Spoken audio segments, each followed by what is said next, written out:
নমস্কাৰ সকলোকে শুভ সন্ধিয়া জনালোঁ দেই। আৰু আমাৰ ৰাস্তাটো ইমানেই বোকা, দিনটোত যে মই কেইবাৰ অহা যোৱা কৰোঁ। এতিয়া সন্ধিয়া হৈছে লাহেকৈ, আৰু এতিয়া আকৌ দোকানলৈ বুলি আহিছোঁ।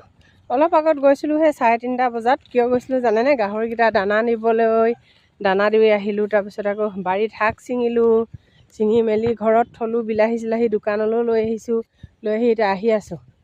এই চিকমিকা হৈছে, কিন্তু মোৰ মোবাইলত নাই হোৱা নিচিনা লাগিছে নহয়নে?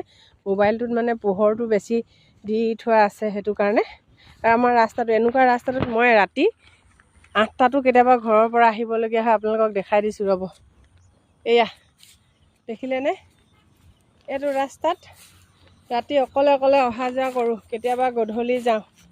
এয়া আৰু এইফালেদি বাগানৰ ইয়াত নলাত পানী পূৰা দেখিলে?